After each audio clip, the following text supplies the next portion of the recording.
Hi, this is Natalie Hoffman of FlyingFreeNow.com, and you're listening to the Flying Free Podcast, a support resource for women of faith looking for hope and healing from hidden emotional and spiritual abuse. Welcome to episode 20 of the Flying Free broadcast. Today I have with me Rachel again, and we are going to be talking about the differences between a healthy marriage and an unhealthy marriage. And both Rachel and I we're both divorced, so we have experienced a destructive marriage, destructive relationship, and I'm remarried, and I'm in a healthy relationship now. And Rachel is also, she's not remarried yet, but she is in a healthy relationship. And so we thought it might be helpful for those of you who are listening to maybe hear what some of the differences are. Because I remember when I was married to my ex-husband, I would tell people about some of the things that I was going through, and they would just say, well, that's normal. Everybody does that. You know, guys just all struggle with that. So I really struggled with thinking that the destructive behavior that I was experiencing was normal. And it would have been helpful for me to actually hear about what a normal, I just thought that to expect good things out of a marriage was just expecting too much. And so Rachel, hello. Are you ready Hi. to begin? Yes, I'm excited to talk about this. I was just thinking to myself how wonderful it is to look back and see how much your life has changed. I can see the way things used to be, and they are not even in the realm of the way things are now. So I'm really grateful for that. Well, and you know, I was just talking to a lady today, and she was telling me that she always thought that in her former relationship, that she was, you know, her ex would tell her that she had problems communicating and that she had problems with, you know, that she was the one with relationship problems, basically. Right. You know how they just always accuse you. So, but now that she's out, she has realized as she interacts with other people and has moved on with her life, she's realized that she actually doesn't have those kinds of relationship problems at all. In fact, she's realized that she actually is very insightful and intuitive. And, you know, whereas she used to bend over backwards in her other relationship, now she's a very flexible person, very interested in other people and their interests, very unselfish, but she never had an opportunity she had an opportunity to practice all that, but it was in such an unhealthy environment that it was like way overboard. So anyway. But that's something I've noticed is that the skills that I built up in my marriage are actually really good things, and they serve me really well now. Being flexible, like you said, my ex-husband used to accuse me of being really sensitive, and I've realized like I actually have pretty thick skin. Right. You know, because you have to just keep trucking on no matter what they say or accuse you of. So. Yep. Being really flexible, being really caring, you know, he would always accuse me of not loving him enough. But I'm actually pretty good at loving other people. So it's interesting when you put things in perspective like that. So can you think of something in your former marriage that was maybe if you can pinpoint one of the biggest struggles that you had in your former marriage and how that particular area is not really an issue in your current relationship? You know, anytime in my marriage that there was anything that went wrong, anything at all that was off track or unexpected, things were terrible because my ex-husband had this need to be in control. And so would immediately start, if things were out of control, I noticed this, if things were out of control in any way that he was unable to regain, he starts barking orders and controlling myself and our son.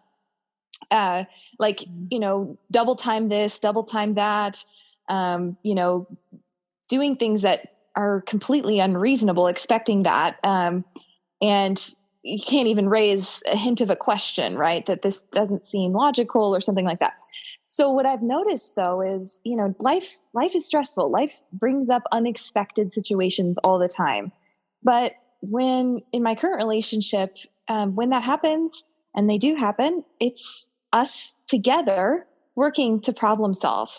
There's never anything that's even resembles us against each other, or him needing to control me in order to feel safe or secure or in control.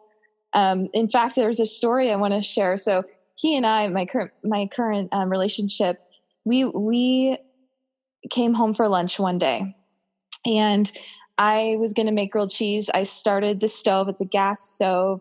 And he went out back to check on the dog.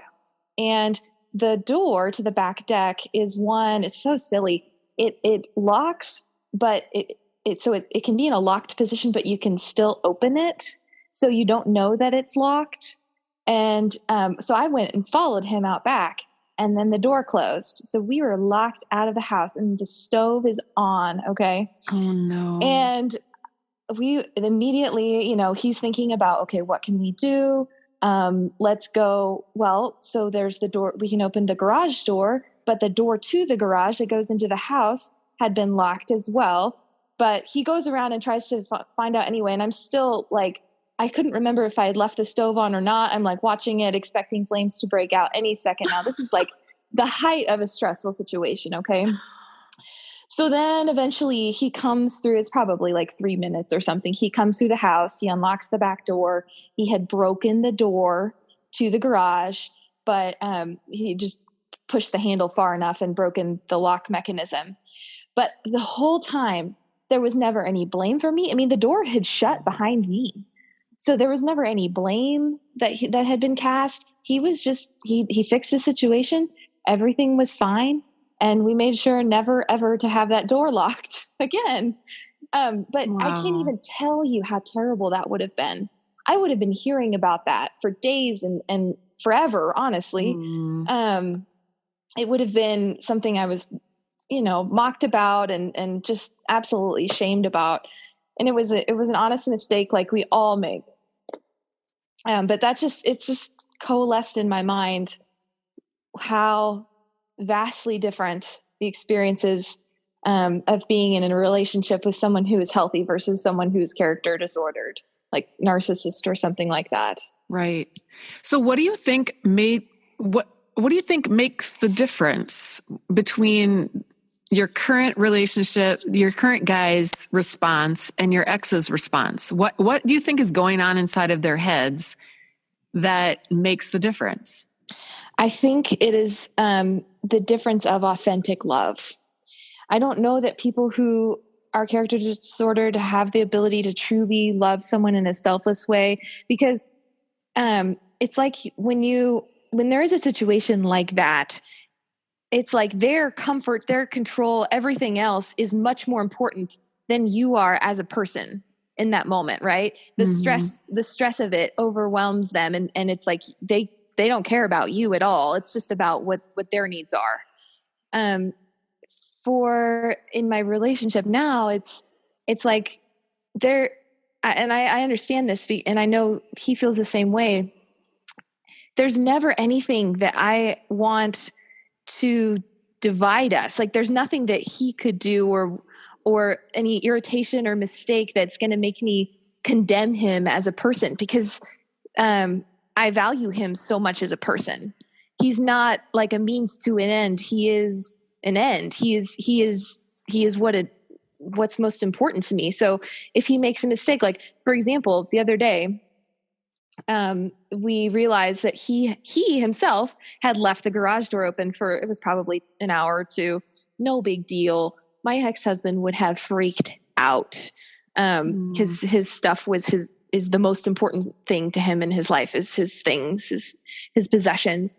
And even though I was a little bit, making sure that nothing had been stolen, no bikes were gone or anything like that.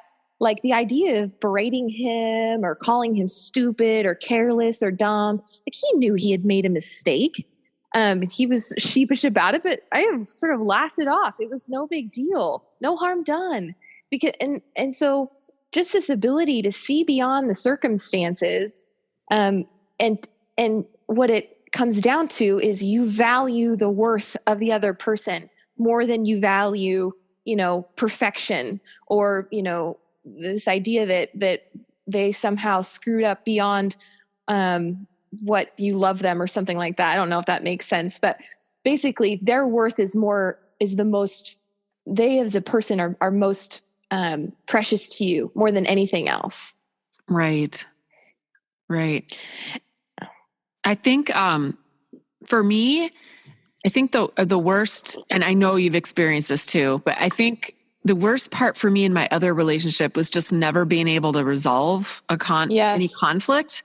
Yes. And I couldn't, no matter what I brought up, it didn't matter how nicely I brought it up. I didn't always bring up everything nicely. There were times when I was just so frustrated because it would be the same thing happening over and over and over again, and nothing would ever change. So I would get very frustrated. But for the most part, I really did try very hard to bring up things in a respectful way. I was firm, I would have this tone, but it was still respectful. I would not call him names or anything by any stretch of the imagination. But I would bring up a problem or maybe something that was bothering me or something that needed to be done.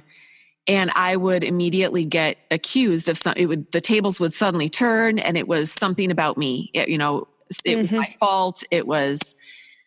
He was busy, and why didn't I understand that? And he was trying his best, and why was I such a nag? And I was too sensitive, and I wasn't trusting God, and on and on and on. And we would go we would have these circular conversations, and he would never, I never felt like he ever heard me. Like he ever, I remember one time at the beginning of my marriage, I rolled over in bed and I was just sobbing, and he rolled over and went to sleep, and I could hear him snoring, and I was, sniffling, and I had like tons of Kleenex on the side of the bed because I'd been blowing my nose. And I felt so abandoned and so alone. And I felt like that our whole entire marriage. Incidentally, one of the things that the church people that excommunicated me said about me is they said that I had abandonment issues. So they even made that experience of feeling abandoned as, be something that was my fault or something that was like something to be ashamed of. Exactly. And that if I didn't have those issues, that maybe I wouldn't be wouldn't be in this horrible situation. But that's so twisted. It is so twisted. But anyway, with my current relationship, do people have disagreements and run into problems? Yes. In our marriage, he lost, Tom is my husband. Tom lost his brother 3 months into our marriage. And then I lost my dad a couple months later, and we were both grieving, and there were a lot of dynamics going on in extended family because of those deaths. And it was very, very stressful. But and plus, Tom and I, we don't agree on some politics. We don't agree on a few things. We are a lot alike, but we're quite different as well. But it's been absolutely incredible to see how two people who are different, who don't agree on everything, but we have amazing conversations because there is respect on both parts, not just on one part. There's respect and genuine love and understanding of where the other person is coming from. So I respect his viewpoint. He respects mine. Neither one of us has ever criticized the other one for their viewpoint on anything. Yeah. And it's been so refreshing to see that it reassures me that, okay, all these things that my ex-husband called me and told me that I was, and the ways that he defined me, which I just felt like, I don't think that's really me. That wasn't me before I got married. And I don't think it's not how I think inside. And I've realized, that really wasn't me. The real me. But it's so damaging though, in the meantime, because this is the person you're supposed to be the most intimate with, who's supposed to know you the most. I'm sorry, I interrupted you. Oh yeah, no. Please continue. No, you're right. It is damaging. It's extremely damaging. It it destroys it's very dehumanizing and degrading, really, because how can you possibly blossom into the person that you are when your most intimate partner is defining you as a completely different person? Exactly. It's devastating. Yeah. Well, it's an annihilation. I believe it's a murder of sorts, because your body is still alive, but your soul, your spirit is being decimated slowly over the course of time. Yeah. So you pretty much lose touch with who you are.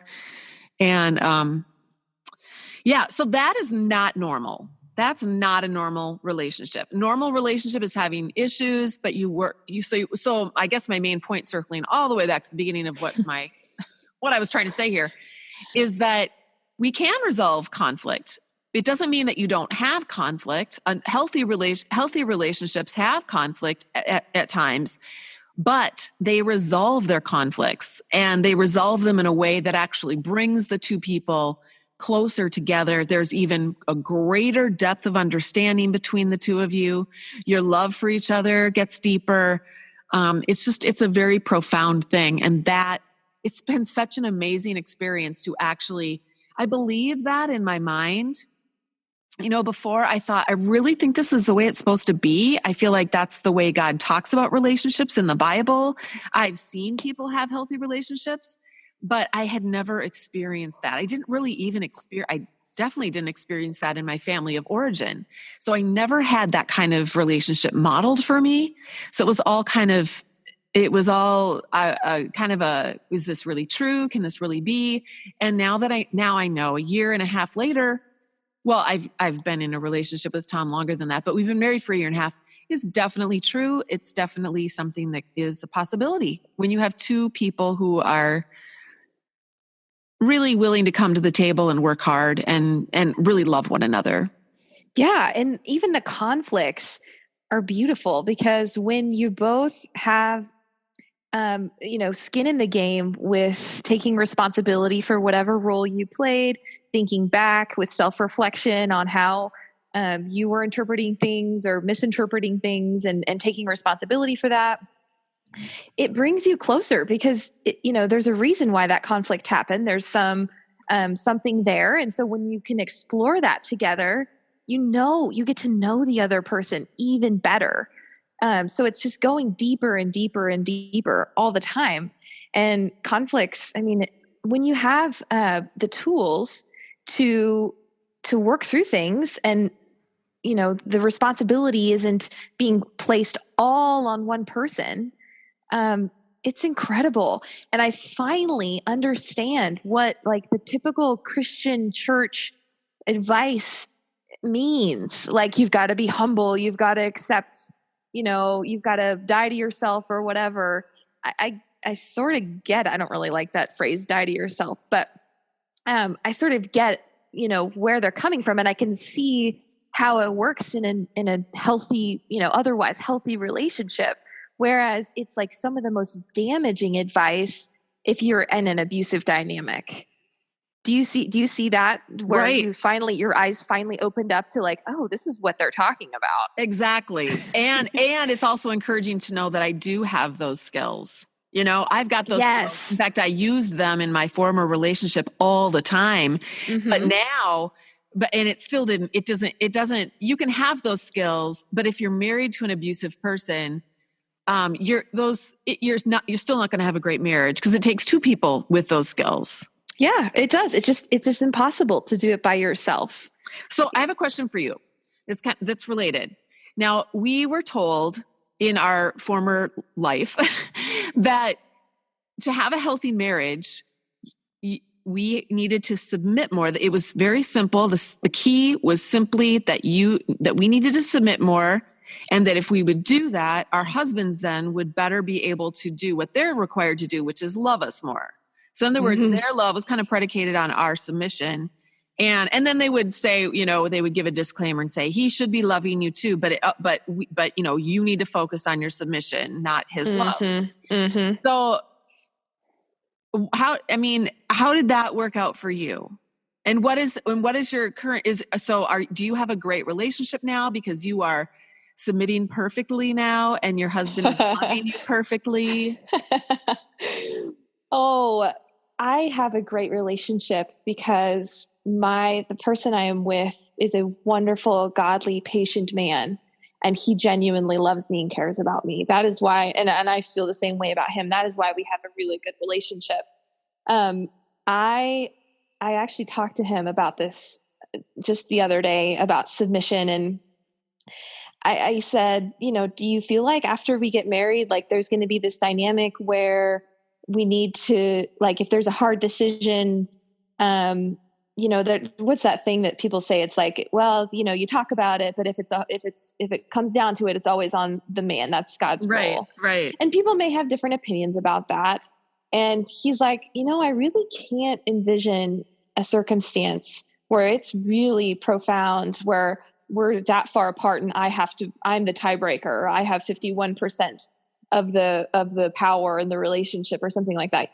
I mean, and he's right. We have a track record of being able to come to agreement about things, even when we're far apart. So for example, he likes to get to the airport like really early, like 4 hours ahead of a flight. Whereas, and this is this is what I respect and appreciate about him so much. Like, he's a really good planner. He likes to think ahead on things, whereas I'm just like fly by the seat of my pants. I want to be using every minute to do what I want to do. And I don't want to be sitting around an airport for a long time. Right. So we've both compromised. So instead of getting there like 4 hours in advance, we're there 2 hours in advance.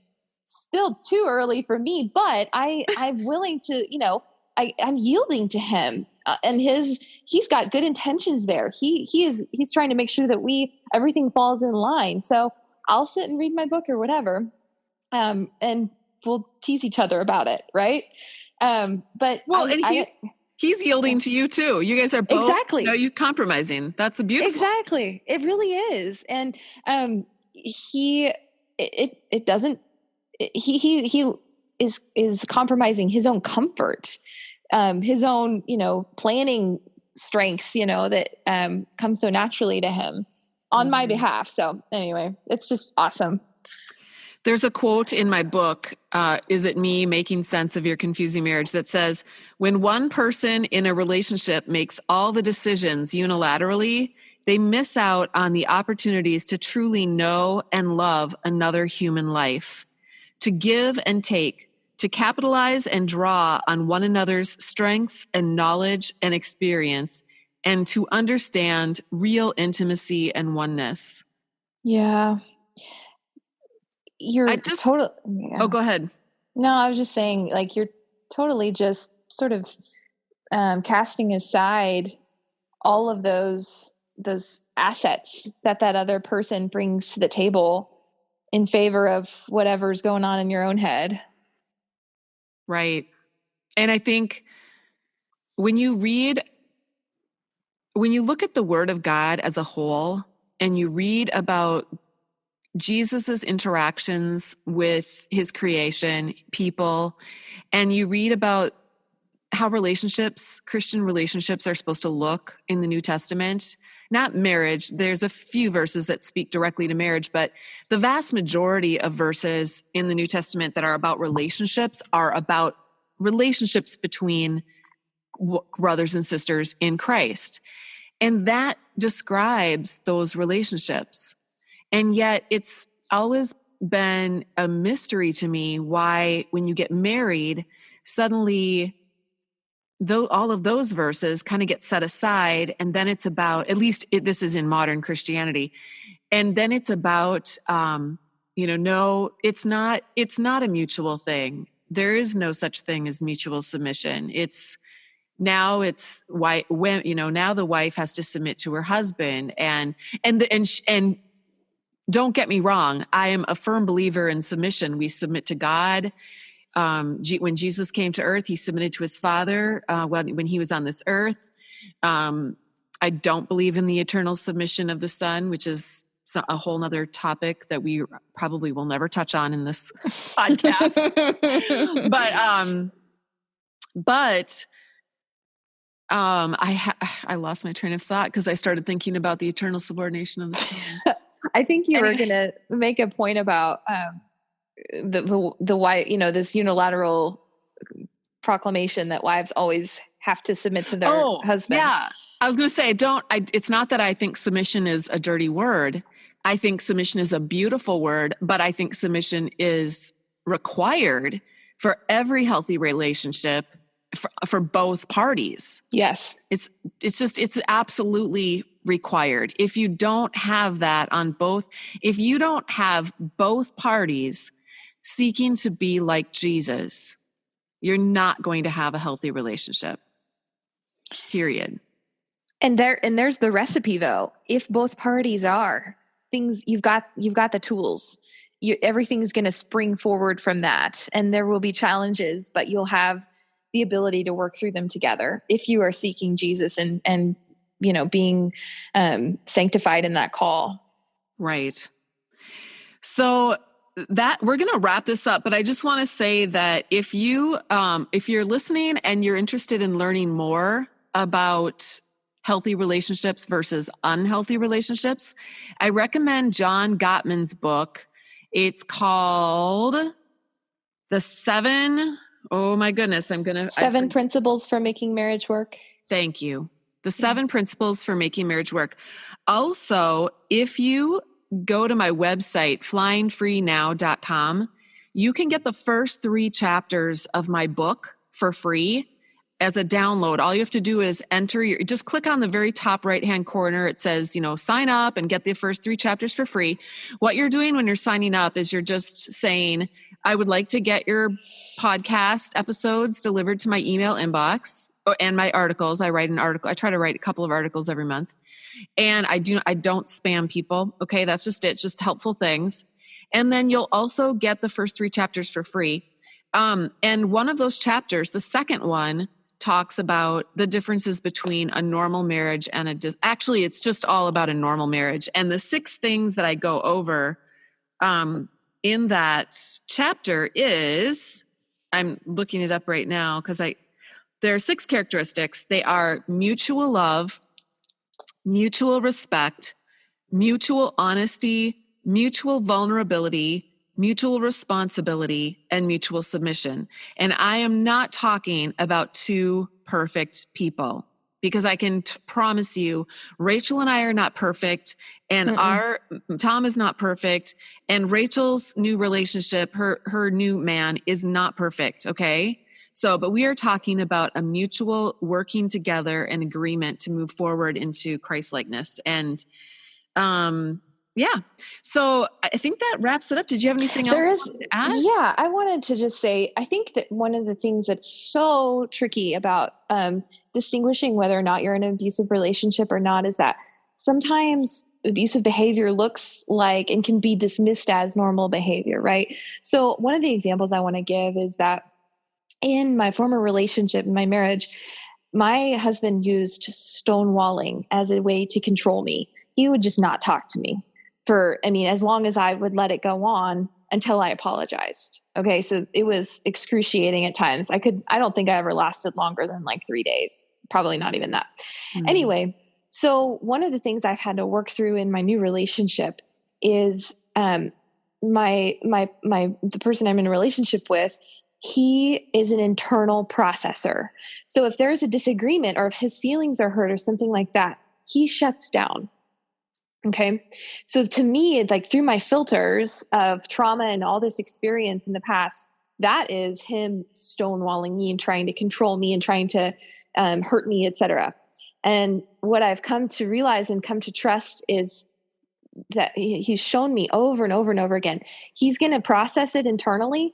And then he's going to come to me and he'll tell me, he'll be upfront about where he's at. He'll apologize if needed. We'll be able to talk things through. Things will be fine. We'll be able to work through things.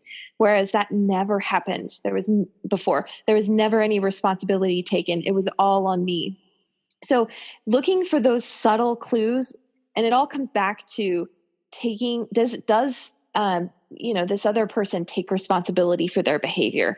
Do they repent? Do they change, etc.? And if that is there, that's awesome. You have a great, foundation for a healthy relationship. If it's not there, I mean, is it even a relationship?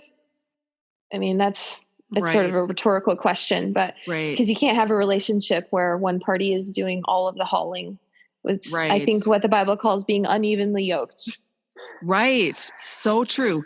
And piggybacking off of what you said, I wanted to recommend another resource. It's called Beyond Boundaries by John Townsend. So if you are listening and you're in between relationships and you're trying to figure out, I'm going in, I don't want to bring my woundedness into the next relationship, or how am I going to deal with, like Rachel just described, she has a trigger when she gets the silent treatment, and maybe this new person is not giving the silent treatment, but doing something different, has, there's different dynamics going on there. This book actually talks about how to deal with some of those challenges too, so that you don't end up being triggered by the wrong things or end up assuming that your new relationship is like the old one. It's very, very tricky. You're walking a high wire because you want to pay attention to red flags. Okay. There are some things that are non-negotiable, but at the same time, all people have flaws. All people make mistakes. All people have issues. Okay. But there are abusive issues, and then there are just your general run of the mill kind of issues. And we who have been through abuse and lived through it, we're uber sensitive. Mm-hmm. So just kind of navigating all of that. But I think I want to say that you've done a beautiful job, Rachel. And really the other women that I've talked to who have navigated new relationships, they do it beautifully because they're so sensitive. Yeah. And it's actually, there is a danger of getting back into a bad relationship, but there's also a lot of potential for having a relationship in the future that is really quite incredible. I agree. So, yeah. So anyway, I wanted to say too, that if anyone has a question that they want to submit for the podcast, if you go to my website, flyingfreenow.com, click on the menu where it just says podcast and open up to this one or any of the recent ones, there'll be a link in there that says something like, do you have a question for the podcast? Click here. And then it will take you to a place where you can actually record your question. You don't have to leave your name or anything. Just record your question on voice, and then we get to play it on the podcast and hear you ask your question. The other thing is that we now are doing transcripts. So a beautiful single mother who is divorced from an abusive man has offered to do transcripts for us at half price, but I really want to pay her full price. Okay. So what I decided is we're open to take donations, and you can sponsor an episode of this podcast. It's about $50 to pay for the transcript to be made. And I'm sorry, not just for the transcript. That would cover the cost of the transcript. And we could also tip Rachel for being on the program so much and giving of her time, because she's also a single mom and she's working hard and she is trying to make ends meet as well. So that's it. If you want to donate though, again, just go to one of the recent podcasts, this one, or I think the last two besides this one will have donate buttons. You know what? I just realized the donate button doesn't work right now. I'm going to go fix that. And so hopefully by the time you hear this, the donate buttons are fixed and it will, you'll be able to donate. You don't have to donate $50. If you can just donate, $5 or $10, at least it will go towards these two ladies and help to cover the cost of paying for transcripts to be made. Because so many of you have written to me and said, I really want to just read the podcast. I don't want to listen. So can't imagine why anyone wouldn't want to listen to us blab for a half an hour to an hour. But okay, I get it. So that's what we want to offer for you. And I think that's it. Fly free.